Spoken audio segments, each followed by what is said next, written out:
Jemaat yang dikasihi dan diberkati Tuhan, selamat pagi, Shalom. Kami akan membacakan warta Jemaat GPM Immanuel OSM.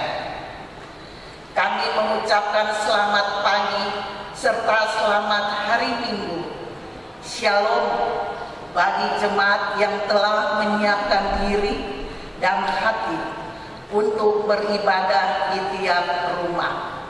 Kasih Tuhan tidak pernah berkesudahan, dan itu terbukti tatkala hari baru dan usbu baru kita nikmati. Kini kami mohon perhatian jemaat terhadap warta jemaat di saat ini. 1. Ucapan hari ulang tahun kelahiran dan hari ulang tahun pernikahan serta kebahagiaan lainnya kepada anggota jemaat yang mengalaminya di minggu ini. Tuhan Yesus memberkati. 2. Informasi pelayanan ibadah. A. Ibadah minggu pagi ini dilayani oleh pendeta Nyonya J.A. Atihuta.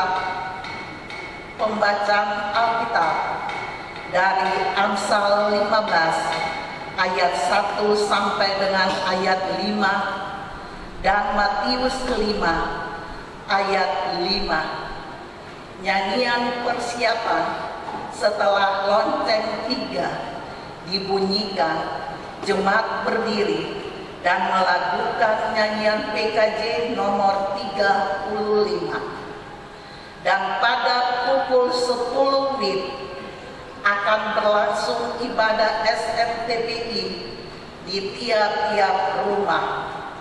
Mohon kepedulian orang tua kepada anak-anak untuk mengikuti ibadah dimaksud.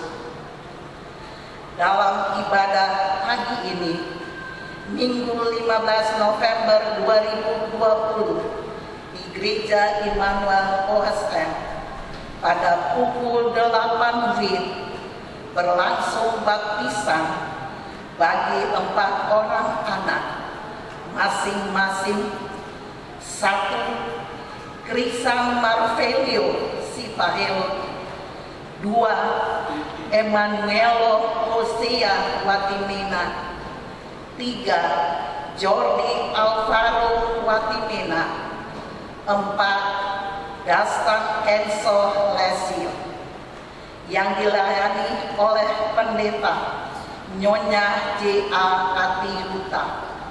Sekaligus diadakannya pelantikan bagi tim pengelola aset, tim bencana, dan tim pastoral Jemaat GPM Immanuel OSM periode 2020-2025 serta pada ibadah Minggu 22 November 2020 di Gereja Immanuel pada pukul 8 WIB berlangsung baptisan dewasa bagi saudara Reza Patiwaya. B. Mohon kesediaan laki-laki gereja jika pada saatnya diminta kesediaan tenaga untuk membantu pekerjaan pembangunan kantor dan pastori 4 jemaat. Sudilah bapak-bapak dan saudara-saudara pemuda untuk berpartisipasi. C. Kami mohon jemaat untuk serius terhadap ibadah yang terjadi di tiap-tiap rumah. Ciptakan suasana yang mendukung setiap ibadah dengan menghadirkan semua anggota keluarga sesuai kebutuhan ibadah-ibadah dimaksud. Jangan juga mengotori rumah serta lingkungan rumah yang telah menjadi tempat berdoa dengan aktivitas yang tidak berguna. 3. Informasi duka.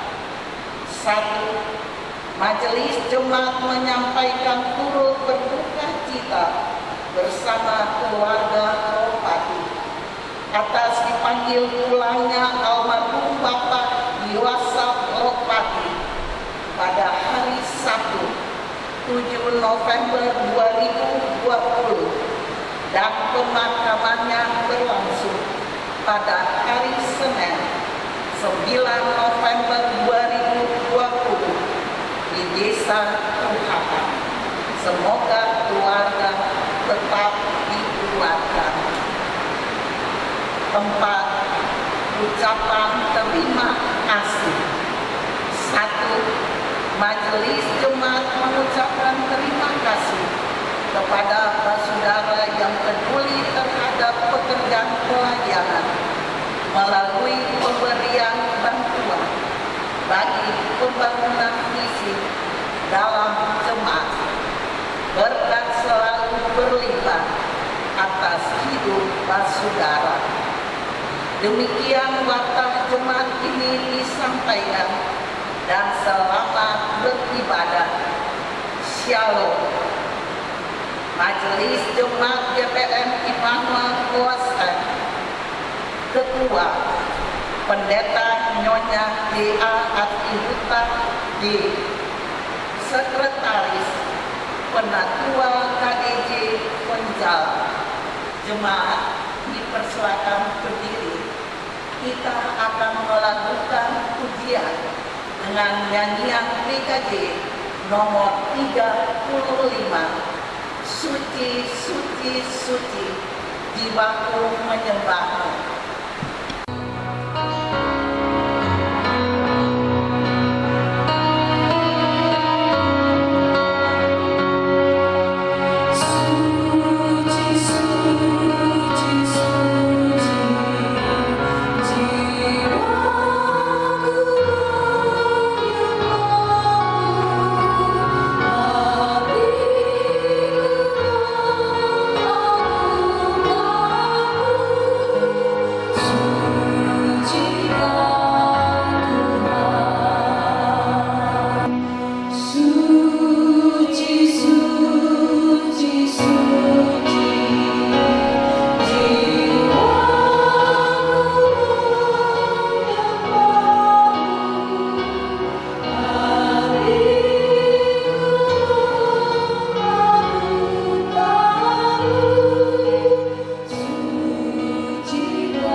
Jemaat yang dikasihi di dalam Tuhan Yesus,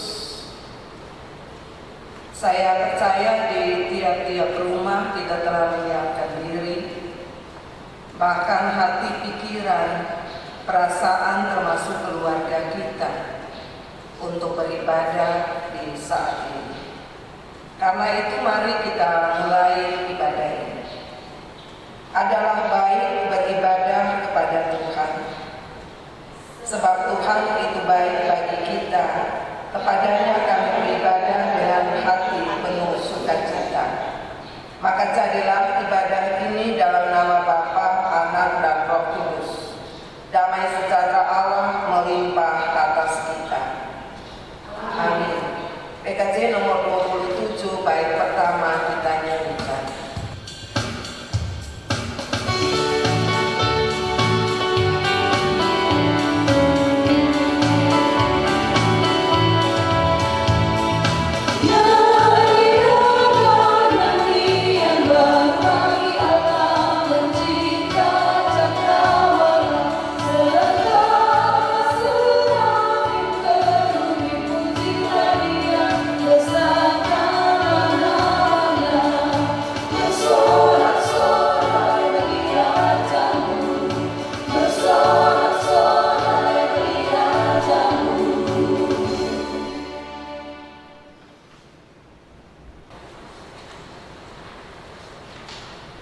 Mari kita mengaku dosa kita di hadapan Allah. Pak saudara, terkadang kita berada dalam masa-masa yang berat, kita bersungut dan mengeluh, dan dalam semuanya itu kita telah berdosa kepada Tuhan. Dalam Kami sering kehilangan iman dan mempertanyakan keberpihakan dan kuasa Tuhan. Kita sering meninggalkan hikmat dan menganggap remeh segala nasihat dan anjuran. Padahal semua itu bukan hanya untuk kita, tetapi demi sesama di seluruh muka bumi, ciptaan Tuhan ini. Ampunilah kami Tuhan atas egoisme, kesombongan iman, dan keangkuhan yang kami lakukan supaya dalam keluarga kami. Oleh kasih setia Tuhan kita telah diampuni dan ditebus dari setiap dosa. Ia yang Maha Kasih meliputi kita dengan cintanya yang tak terbatas. PKJ 43 ayat pertama.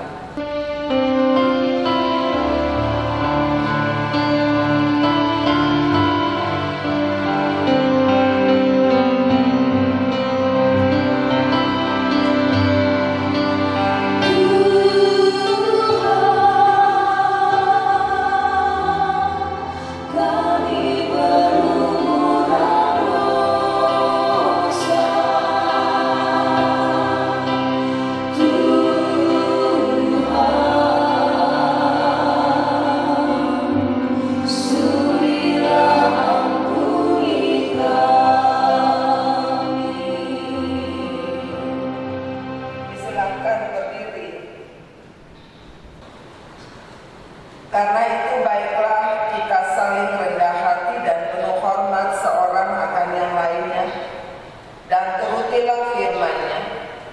Haruslah engkau mengasihi Tuhan Allahmu dan melakukan dengan setia kewajibanmu terhadap Dia dengan senantiasa berpegang pada segala ketetapannya, peraturannya, dan perintahnya.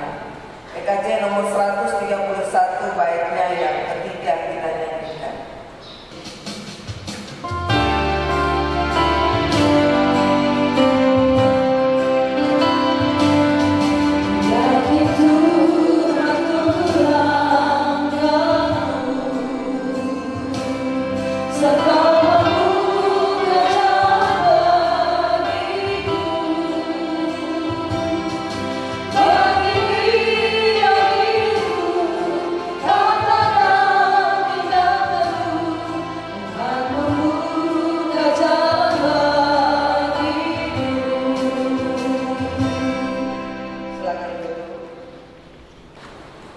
Kita datang di dalam pelayanan firman dan di kesempatan ini kita akan membaca bagian Alkitab yang terkutip dari Alkitab Perjanjian Lama, Amsal pasal 15 ayat 1 sampai dengan ayatnya yang kelima, dan pada Alkitab Perjanjian Baru Injil Matius pasal 5 ayatnya yang kelima.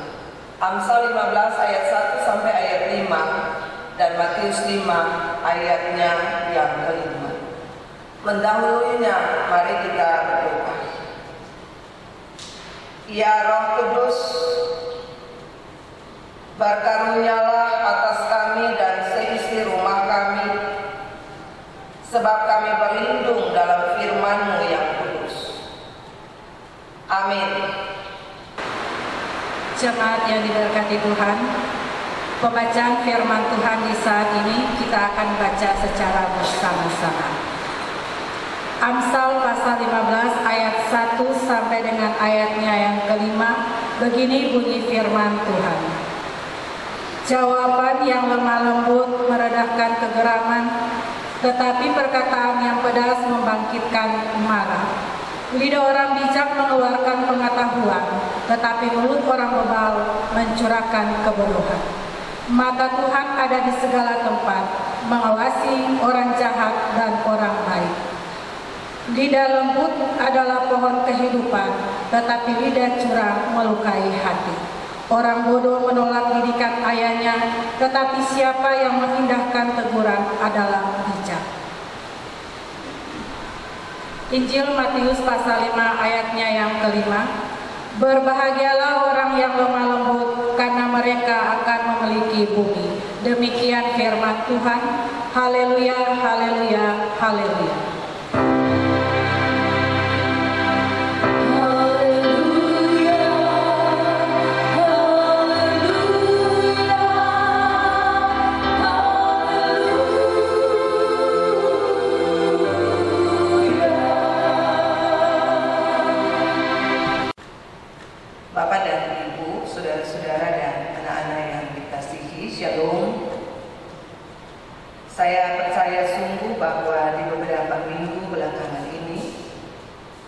kita telah diarahkan melalui lembaga pembinaan jemaat Gereja Protestan Maluku untuk menghidupkan lagi keinginan-keinginan roh, atau yang biasa kita sebut sebagai buah-buah roh, sebagai bentuk yang sesungguhnya sangat berguna bagi hidup masa kini dan masa yang akan datang. Buah-buah roh pun juga mengingatkan kita tentang kebaikan dan kualitas diri yang semestinya dimiliki oleh manusia percaya, teristimewa orang-orang Kristen. Sebab buah-buah roh itu bersumber dari Allah. Allah yang kita imani di dalam Yesus dan Roh Kudus. Hidup menurut roh berlawanan dengan hidup menurut daging. Kita bisa baca di dalam Galatia pasal 5 ayatnya yang kedua, 16 sampai dengan ayatnya yang ke-26. Dan itu dihadapkan kepada manusia, menyadarkan manusia bahwa sesungguhnya hidup menurut roh mesti mendarah daging dalam diri manusia percaya. Memang di dunia ini, Bapak dan Ibu, saudara-saudara yang dikasihi, manusia selalu disandingkan dengan pilihan-pilihan hidup. Entah itu pilihan yang buruk, tetapi juga pilihan yang baik. Tetapi secara otomatis manusia percaya yang dihikmati dengan hikmat Allah harus mengambil keputusan untuk memilih yang baik bagi hidup masa kini dan masa yang akan datang.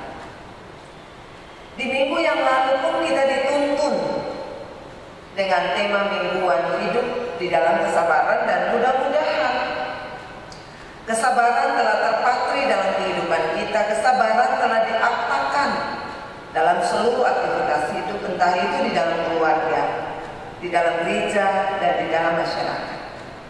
Dan di minggu ini pun kita berbicara tentang hidup di dalam kelemah lembutan. Bapak dan Ibu, saudara-saudara yang dikasihi di dalam Tuhan Yesus, jika sepintas kita membaca ataupun memahami kata kelemah lembutan, mungkin saja asosiasi pemikiran kita akan terarah kepada orang yang lemah, orang yang tidak berdaya, orang yang tidak lagi memiliki energi, ataupun ya orang Ambon bilang lombok-lombok, sebisa perbikin apa. Mungkin itu yang ada di dalam pemahaman kita. Padahal Bapak dan Ibu, saudara-saudara, tidak demikian. Apa yang ada di dalam pikiran kita. Sebab kata kelemah lembutan itu sendiri berasal dari kata Yunani, kata praus. Nah, praus sendiri terletak di antara marah yang berlebih-lebihan dan yang tidak pernah marah. Pengertiannya di antara marah yang berlebih-lebihan dan yang tidak pernah marah. Artinya apa, Bapak dan Ibu, saudara-saudara yang dikasihi di dalam Tuhan Yesus? Kata praus adalah orang yang marah tepat pada waktunya. Bukan marah yang sabaran-sabaran, tetapi marah tepat pada waktunya. Di saat orang melakukan kesalahan, di saat seseorang melakukan pelanggaran. Contoh, misalnya Musa. Dikatakan di dalam Alkitab bahwa dia disebut sebagai pemimpin yang lemah. Dan disebut sebagai pemimpin yang lemah lembut. Apakah Musa itu lembut-lembut? Apakah Musa itu tidak memiliki energi, tidak memiliki daya? Ingat bahwa dia seorang pemimpin. Dan pemimpin Israel yang menuntut Israel keluar dari tanah Mesir. Dan di dalam seluruh kepemimpinannya, ingat bahwa Musa pernah marah. Tatkala dia kembali dengan 2 loh batu yang berisikan 10 hukum Taurat, kedapatan bahwa Israel menyembah lembu emas. Dan dia sangat marah pada saat itu. Dan itu marah yang tepat waktu. Itu praus.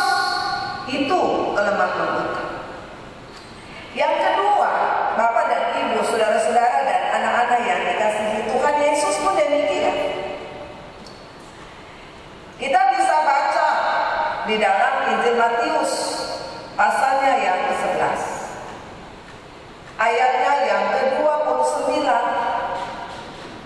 Tatkala ia mengatakan bahwa pikulah kuk yang kupasang dan belajarlah daripadaku, karena aku lemah lembut dan rendah hati. Apakah Yesus juga lembut? Apakah Yesus juga tidak memiliki energi? Apakah dia tidak berdaya? Padahal kita tahu dia Maha Kuasa. Bahkan dia juga pernah memarahi dengan marah yang keras, cukup keras. Tatkala dia sampai di bait Allah, ada orang yang berjualan di depan bait Allah. Dia membolak-balik meja tempat jualan mereka, dan tidak saja itu, ia pun juga pernah mengecam ahli-ahli Taurat dan orang-orang Farisi. Dikatakan bahwa mereka pandai untuk mengajarkan hukum Taurat, tetapi mereka tidak pernah bisa melakukannya dan mengaktualisasikan. Kita bisa baca itu di dalam Injil Matius pasal 23 ayatnya yang ke-13. Nah, saudara-saudara yang dikasihi di dalam Tuhan Yesus, di dalam dua bagian pembacaan Alkitab, di dalam kitab Amsal, tapi juga di dalam Injil Matius. Misalnya saja di dalam kitab Amsal, yang merupakan salah satu dari kitab hikmat, yang menulis tentang realitas manusia di tengah dunia. Bahkan kitab Amsal disebut dengan nama kitab hikmat, sebab dengan mempelajari, memahami, dan mendalami kitab Amsal, tentu kita akan menemukan sejumlah kebaikan. Tapi juga orang bisa mengintrospeksi dan berevaluasi tentang segala yang dilakukan, dikatakan, dan dipikirkan. Sebab hikmat itu sendiri adalah keterampilan dan seni untuk menata hidup. Dan di saat seseorang memiliki hikmat, dia tahu apa yang mesti dia lakukan, dia katakan, dia pikirkan, yang sesuai dengan kehendak Allah.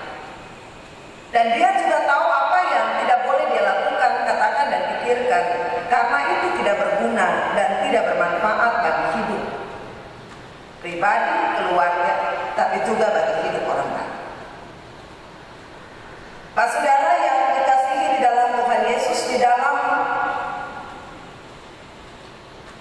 kitab Amsal pasal 15 ayatnya yang pertama sampai ayatnya yang kelima, yang sesungguhnya bicara tentang berbagai realitas hidup yang dialami oleh manusia. Menarik bahwa yang diketengahkan di sini adalah beberapa bagian organ tubuh yang sangat vital. Dan bagian-bagian tubuh itu adalah bagian-bagian tubuh di mana tidak saja kita berrelasi dengan diri kita sendiri, tetapi juga dengan orang lain. Entah itu lidah, tidak saja untuk mengecap, tidak saja untuk rasa sesuatu, entah itu asin, entah itu manis, pahit maupun asam. Begitu juga dengan mulut, tetapi juga dengan mata. Nah, Pak saudara, organ-organ tubuh ini sekali lagi sangat vital bagi kehidupan kita, untuk masa ini tetapi juga masa yang akan datang.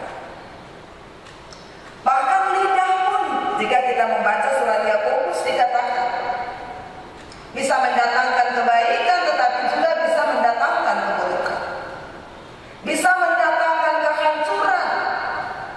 Dia bisa seperti api yang membakar, tetapi juga bisa seperti air yang menyejukkan. Dan menurut kitab Amsal, khusus pasal 15 ayatnya yang pertama sampai ayatnya yang kelima, dikatakan bahwa lidah dan mulut tidak bisa dipisahkan. Dan bagi pengamsal, kata-kata yang lemah lembut bisa meredakan kegeraman. Sebaliknya, kata-kata yang pedas bisa membangkitkan kemarahan. Dan memang benar dalam kenyataan, jika kemarahan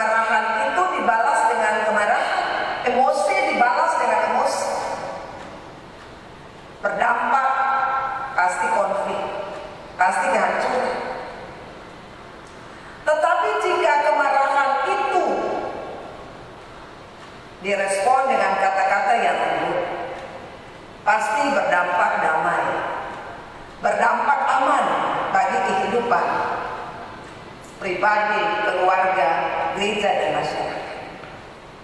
Dan sesungguhnya Bapak dan Ibu, saudara-saudara, realitas itu ada dalam kehidupan kita bersama. Terdapat juga perbedaan kata-kata yang terlontar dari mulut orang-orang bijak dan orang bebal. Ada perbedaan yang luar biasa. Dan di dalam kitab Amsal dikatakan bahwa mulut orang bijak itu mendatangkan kehidupan, sementara mulut orang bebal itu mendatangkan kerusakan, kehancuran. Mengapa? Sebab orang bijak itu adalah orang yang takut Tuhan. Orang bijak itu adalah orang yang berjalan sesuai dengan kehendak Tuhan, dan tentu setiap kata-kata yang terucapkan pun juga pasti telah dianalisa dengan penuh hikmat Allah. Karena itu sebelum menyampaikannya pasti telah dipikirkan untung rugi tatkala menyampaikan sebuah kalimat, ataupun juga satu kata atau dua kata, tiga kata, dan seterusnya. Tetapi orang bebal, pikiran pendek, bahasa hari-hari bilang pikiran pendek. Orang yang tidak mau beranalisa terkait dengan kata-kata dan kalimat-kalimat yang hendak diucapkan. Atau orang bebal ini diibaratkan dengan sebuah pepatah, tong kosong nyaring dingin. Artinya banyak kata-kata yang tidak berguna, tidak bermanfaat. Kata-kata yang merusak, kata-kata yang membangkitkan emosi, kata-kata yang mendatangkan konflik. Dan itu yang dilakukan oleh orang bebal. Jadi sekali lagi ada perbedaan antara mulut orang bijak dan mulut orang bebal. Nah, ini penting bagi kita untuk bisa berevaluasi apakah kita ada dalam kelompok mulut orang bijak ataukah kelompok mulut orang bebal. Masing-masing orang, entah itu orang tua, entah itu orang-orang muda, anak-anak, entah itu pelayan maupun orang-orang yang dilayani, entah itu laki-laki maupun juga perempuan. Dikatakan juga di dalam kitab Amsal bahwa ingat, segala yang terjadi di bawah kolong langit ini diawasi oleh Allah. Artinya, mata Allah itu tidak pernah buta, mata Allah itu tidak pernah tertutup. Atau dikatakan lagi di dalam Mazmur 121, Dia adalah penjaga yang tidak pernah terlelap dan tidak pernah tertidur. Dan di saat mata Allah itu selalu mengawasi apa yang terjadi di bawah kolong langit, mengawasi orang baik tetapi juga orang jahat, ingatlah juga bahwa Allah yang kita imani di dalam Yesus itu pun tidak pernah kompromi dengan kejahatan, dan selalu Ia berpihak kepada kebenaran. Jadi jika Allah yang kita imani di dalam Yesus dan Roh Kudus seperti itu, apakah kita mau mencari orang jahat ataukah kita mau mencari orang baik? Sebab pasti orang baik atau orang benar itu diselamatkan, dan orang jahat itu pasti tidak diselamatkan. Namun kita bersyukur Allah tidak menghendaki orang fasik atau orang jahat itu binasa, melainkan Allah menghendaki supaya ada pertobatan. Diulangi lagi tentang fungsi lidah yang sangat penting dalam berucap. Bapak dan Ibu, saudara-saudara yang dikasihi di dalam Tuhan Yesus, setiap hari tentu orang berbicara kecuali orang yang bisu, orang yang penuh. Dan setiap kata-kata yang terucap itu haruslah kata-kata yang menghidupkan, kata-kata yang bermakna. Catatan Alkitab dari dalam kitab Amsal ini sebetulnya memberikan memberi koreksi bagi kita, bahwa di dalam keseharian hidup kita, kita bisa menghitung ada begitu banyak kata-kata yang terucap dan terlontar dari bibir mulut kita yang tidak mendatangkan hidup. Orang merasa sumpah serapah itu biasa-biasa saja dan itu iseng-iseng. Orang merasa bahwa caci maki itu biasa-biasa saja dan dia sudah menyatu dengan lidah kita dan mulut kita. Tapi sadarkah kita bahwa justru itu merusak kita? Merusak kehidupan pribadi kita, merusak kehidupan rohani kita, tetapi juga jasmani kita. Dan jika itu dilontarkan kepada orang lain, termasuk anak-anak kita, generasi-generasi kita, juga akan merusak hidup mereka. Bisa saja di kemudian hari kita tidak sanggup lagi untuk menuntun anak-anak kita. Lalu kita mempersalahkan lingkungan. Lalu kita mempersalahkan orang lain. Padahal sesungguhnya kita harus melakukan introspeksi dan berevaluasi terhadap seluruh kata-kata binaan kita yang tidak mendidikkan. Kalimat-kalimat yang kita keluarkan tatkala kita menegur anak-anak kita di saat mereka melakukan kekeliruan ataupun kesalahan.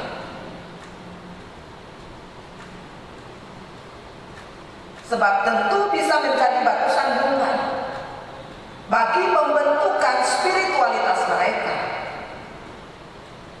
Bapak dan Ibu, saudara-saudara, anak-anak yang dikasihi, apa yang disampaikan di dalam Injil Matius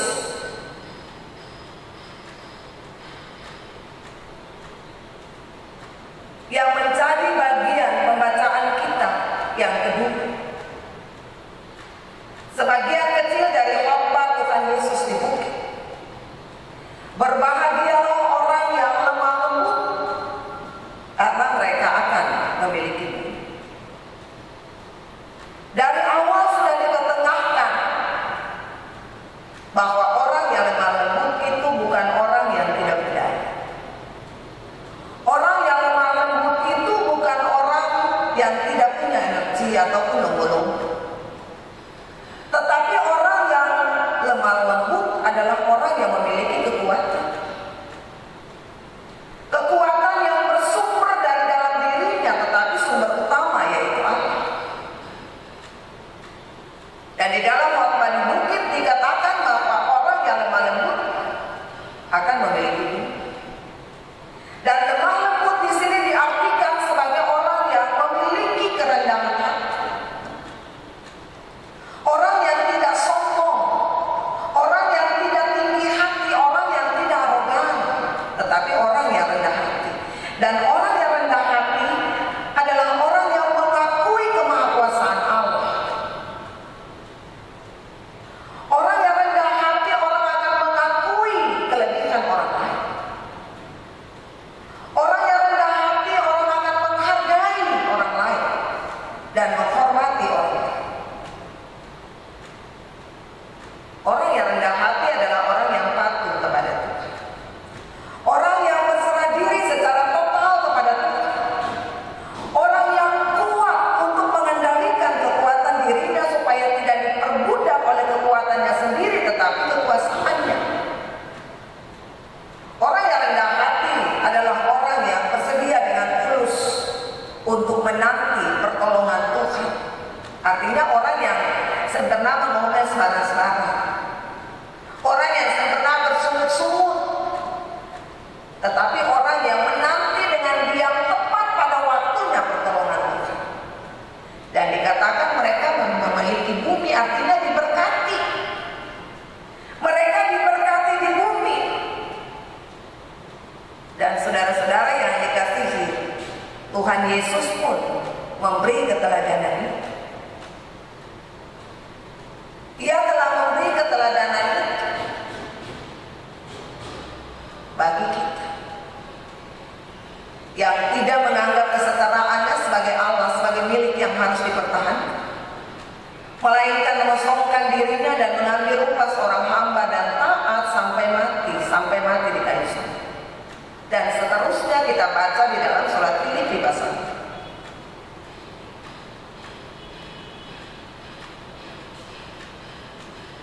Bahkan nilai dari kelemah lembutan, yakni kerendahan hati, kepasrahan secara total kepada Allah dan memiliki kekuatan yang luar biasa, bisa mengendalikan kekuatan dan kekuasaan diri. Contoh itu pun ada tatkala dia berjumpa dengan seorang perempuan berzina. Dan dia katakan, pergilah dan jangan berbuat dosa lagi. Dan dia juga katakan kepada orang-orang yang ada di sekitar yang mau menghakimi dan mengeksekusi, jika kalian merasa tidak berdosa, ambil batu dan rajam diri. Bapak dan Ibu, saudara-saudara yang dikasihi dalam Tuhan Yesus, saya yakin kita semua mendambakan hidup yang lebih baik. Tidak saja untuk jasmani kita, tetapi juga untuk rohani kita. Tidak saja untuk hari ini, tetapi juga untuk hari esok dan yang akan datang. Saya mau bilang bahwa kondisi ini tidak jadi begitu saja, tetapi harus melalui sebuah proses. Harus melalui perjuangan, harus melalui kerja keras, harus melalui pengorbanan, tetapi juga niat hati yang bersih, kesediaan diri, kepasrahan diri secara total kepada Tuhan sebagai sumber kebaikan. Artinya bahwa kita juga mesti memiliki kerendahan hati. Sebab kalau semua orang memiliki kerendahan hati, tidak akan terjadi konflik-konflik. Entah itu konflik di dalam keluarga, di dalam gereja maupun di dalam masyarakat. Tetapi jika ada yang masih memiliki kesombongan atau memiliki sikap triumfalistik, merasa diri sangat benar, sangat kuat dan sangat hebat, nah tentu kita akan berhadapan dengan situasi-situasi yang tidak nyaman, yang tidak membuat kita bahagia untuk menjalani hidup. Saudara-saudara, tatkala kita mendapatkan hidup yang lebih baik, kita juga harus menyangkal diri. Kita juga harus mau dibentuk oleh Tuhan. Jangan mau dibentuk oleh dunia, tetapi harus mau dibentuk oleh Tuhan. Jadi suka atau tidak suka, mau atau tidak mau, kesombongan, ketinggian hati harus dihancurkan. Sebab tidak mendatangkan manfaat bagi hidup. Entah itu hidup kita sendiri, tetapi juga hidup orang banyak. Ingatlah juga bahwa setiap organ tubuh yang Tuhan karuniakan bagi kita haruslah dimanfaatkan dengan baik. Salah satunya mulut ataupun lidah. Jangan kita mengeluarkan kata-kata kotor.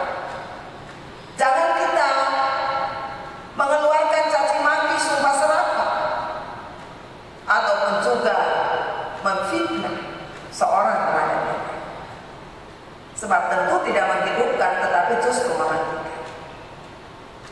Jadi totalitas kehidupan kita, jasmani dan rohani, mesti dipergunakan untuk kemuliaan Tuhan.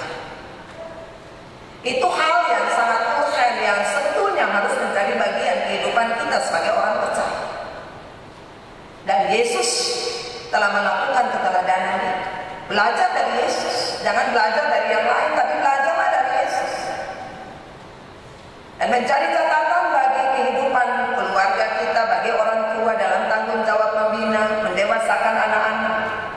Juga mencari perhatian bagi orang-orang muda, tetapi juga bagi para pelayan dan secara umum manusia percaya.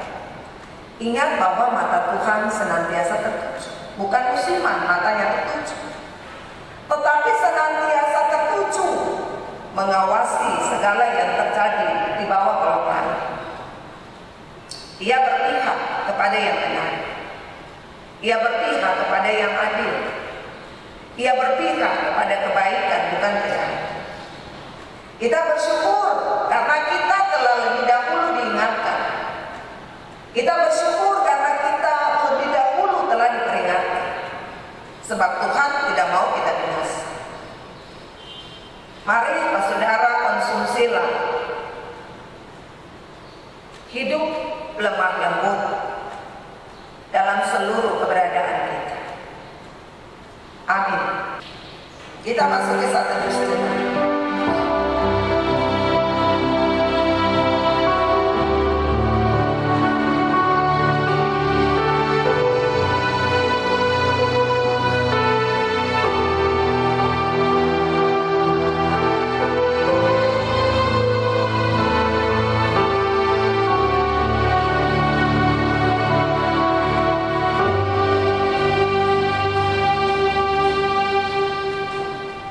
Kita akan mengikrarkan pengakuan iman tertulis secara bersama. Bersama-sama dengan semua orang percaya di segala tempat dan di sepanjang sejarah ini kita berkata demikian. Aku percaya kepada Allah Bapa yang Maha Kuasa Halik langit dan bumi, dan kepada Yesus Kristus Anaknya yang tunggal Tuhan kita, yang dikandung daripada Roh Kudus, lahir dari Bikira Maria, yang menderita di bawah pemerintahan Pontius Pilatus, disalibkan, mati dan dikuburkan, turun ke dalam kerajaan maut. Pada hari yang ketiga bangkit pula dari antara orang mati, naik ke sorga, duduk sebelah kanan Allah Bapa yang Maha Kuasa, dan akan datang dari sana untuk menghakimi orang yang hidup dan yang mati. Aku percaya kepada Roh Kudus, Gereja yang kudus dan am, persekutuan orang kudus, pengampunan dosa, kebangkitan daging dan hidup yang kekal. Silakan duduk. Jemaat yang diberkati Tuhan,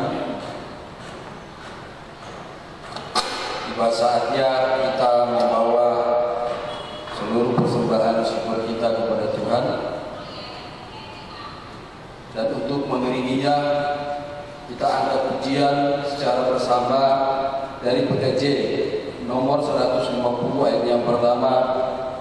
Ya Tuhan, hanya inilah yang patut kuberi padamu.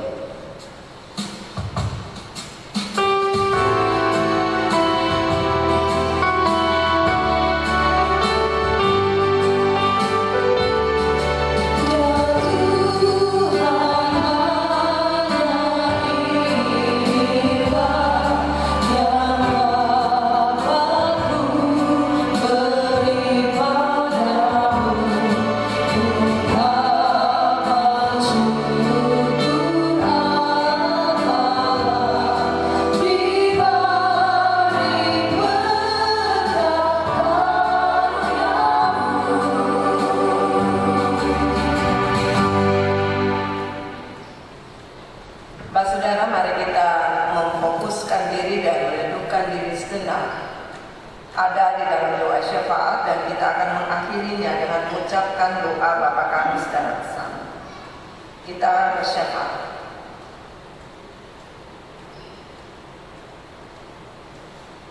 Terpujilah Allah yang kekal dan yang kudus, yang selalu menyertai, menuntun, menjaga dan memberkati kami sampai dengan detik ini. Allah yang kami imani di dalam nama Tuhan Yesus dan Roh Kudus, yang selalu mendambakan kebaikan bagi hidup kami kini dan selamanya. Kami sadar sebagai manusia ciptaan-Mu, kami selalu melukai, menyinggung dan menyakiti. Bahkan kami hidup tidak sepadan dengan kehendak. Kami mohon belas kasih-Mu untuk mengampuni kami, memperbaiki kami, bahkan membarui kami, supaya hidup yang sesungguhnya dapat menjadi bagian kami di tengah realitas tantangan-tantangan zaman. Kami bersyukur kepada Tuhan atas firman-Mu yang mendorong kami untuk hidup dalam kelemah lembutan, menjadi orang-orang yang rendah hati, menjadi orang-orang yang mau dibentuk oleh Allah, menjadi orang-orang yang pasrah pada kehendak Allah, dan tahu kepadamu. Dan dengan demikian kami tidak akan menyimpang dari jalan-jalan. Dengan demikian kami bisa menguasai diri, bisa mengendalikan diri, kami sabar. Dan seluruh organ tubuh kami pun dapat melakukan fungsi sebagaimana mestinya. Terlebih kata-kata yang keluar dari bibir mulut kami, terlebih mata kami yang mesti melihat kepada kebenaran yang hakiki sesuai dengan kehendak. Tetapi lebih daripada itu, kami mau bersaksi tentang kasih dan cinta. Kami mohon ya Tuhan Allah di dalam Kristus dan Roh Kudus, kiranya kami dibarui dan disucikan, dan mengajarkan kami untuk tahu kepada kehendak-Mu, dan tidak melupakan Engkau dalam segala situasi dan kondisi.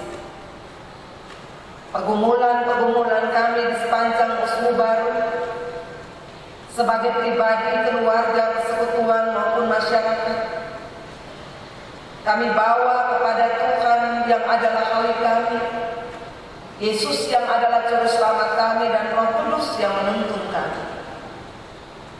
Pergumulan umat-Mu di jemaat GPM Immanuel OSN, terlebih bagi kehidupan keluarga-keluarga, bagi suami, bagi istri, bagi orang tua, bagi anak-anak, bagi cucu-cucu. Sebab dalam kenyataan ada anak-anak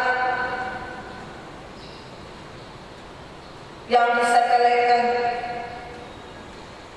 Dalam kenyataan ada orang-orang muda yang tidak mendapat perhatian secara optimal di tengah kehidupan keluarga.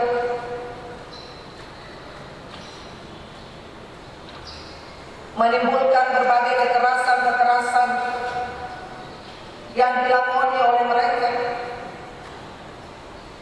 menjadikan mereka orang-orang muda yang munafik, orang-orang muda yang angkuh dan sombong. Kami berdoa kepada-Mu ya Tuhan, kiranya para orang tua dikaruniai hikmat Tuhan,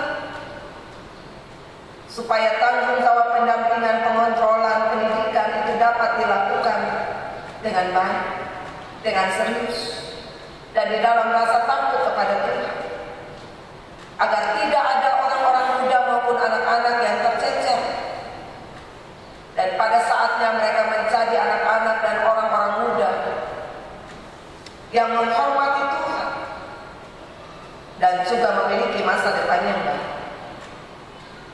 Berkati pula setiap usaha dan pekerjaan yang dilakukan yang berkenan di hadapan-Mu, dan mengajarkan setiap keluarga dan setiap pribadi untuk tahu bersyukur, hidup berbagi, tapi juga memberi bagi pekerjaan pelayanan, terlebih apa yang menjadi hak Tuhan, yakni persepuluhan. Anak-anak dengan seluruh pendidikan, dengan seluruh upaya untuk bekerja maupun yang sudah bekerja, berkenan Tuhan menolong mereka, membantu mereka, supaya tidak sekedar mereka menjadi anak-anak yang cerdas, tetapi mereka juga menjadi anak-anak yang takut kepada-Mu dan dibentuk bagi bencana. Tuhan juga memberkati mereka yang janda duda, yatim piatu, yang punya kebutuhan-kebutuhan khusus, tapi juga relasi-relasi dan komunikasi hidup seorang dengan yang lain. Diberkati juga para pelayan, baik para pelayan khusus, para pendeta, penatua maupun diaken dan badan-badan pembantu pelayanan, dengan berbagai tanggung jawab yang dilakukan, sekalipun masih terbatas karena pandemi COVID-19 ini belum berakhir. Tapi tidak berarti pandemi COVID-19 ini menjadi tantangan untuk kerja pelayanan. Sebab kami tahu satu macam cara untuk menghikmati kami melakukan kerja pelayanan. Dan kiranya dedikasi dan loyalitas kami tulus di hadapan Tuhan. Tuhan pun memberkati mereka yang sakit dan gara-gara kesakitan di rumah maupun di rumah-rumah sakit. Tuhan memberkati mereka yang lemah.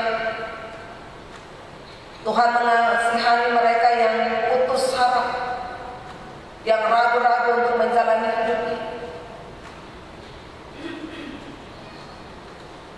Sebab hanya karena kasih-Mu jualah, sukacita akan menghiasi hidup semua kami.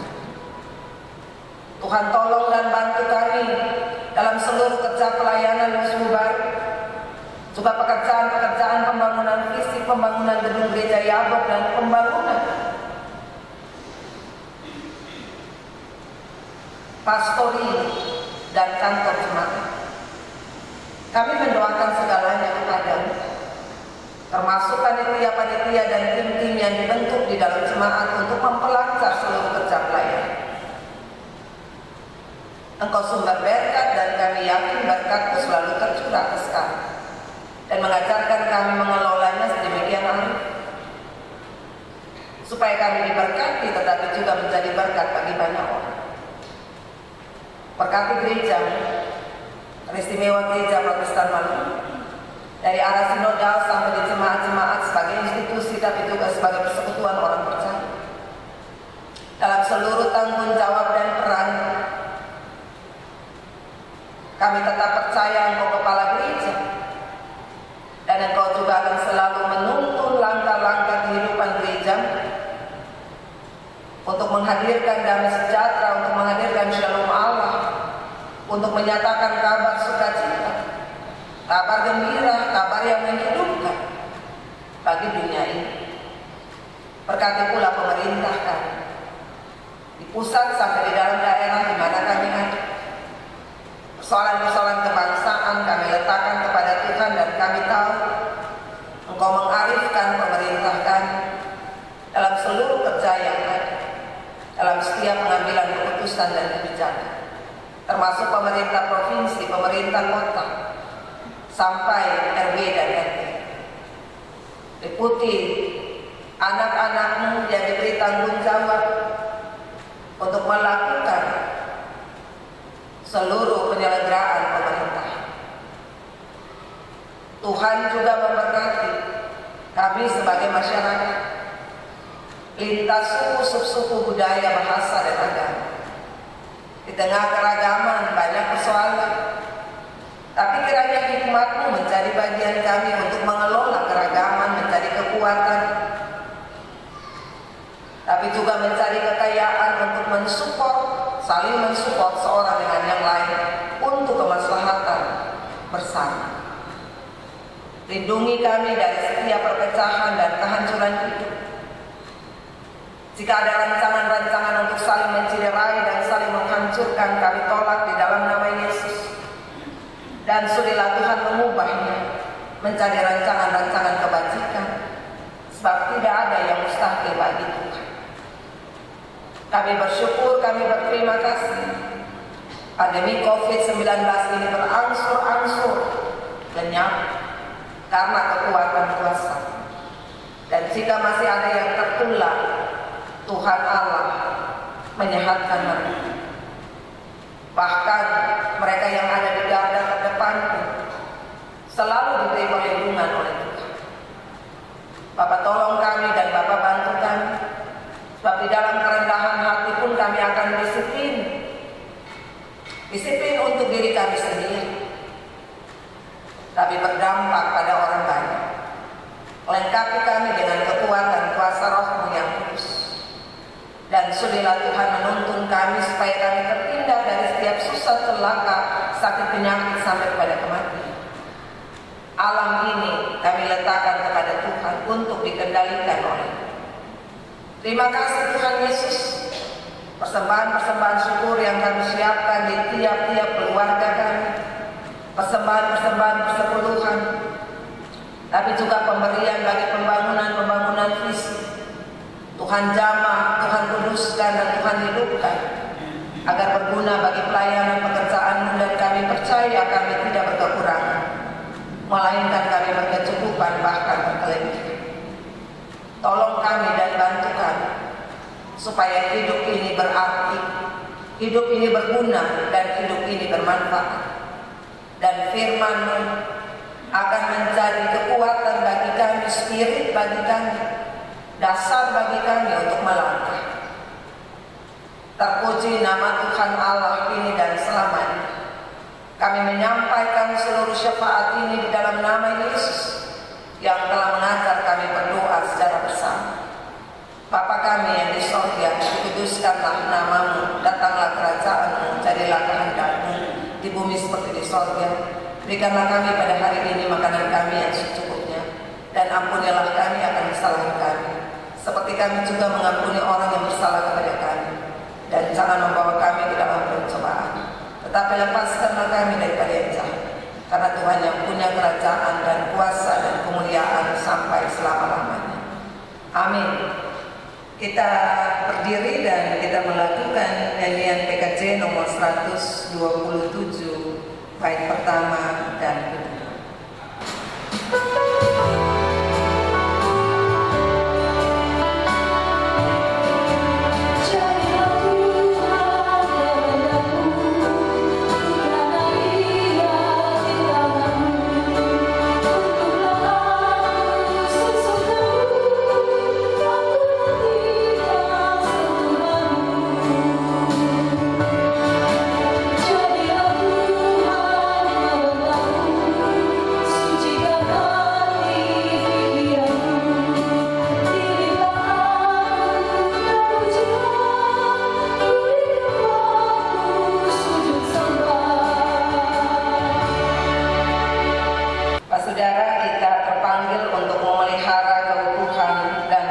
Rumah tangga dan keluarga kita.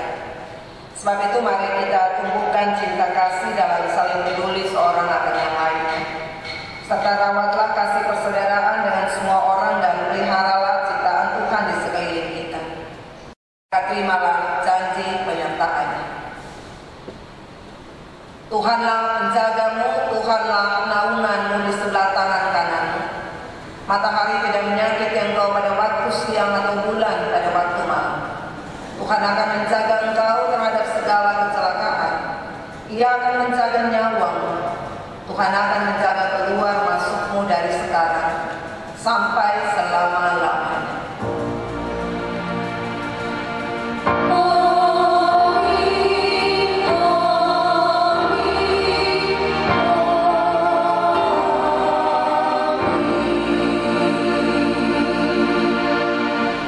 Kita masuki satu Kristus.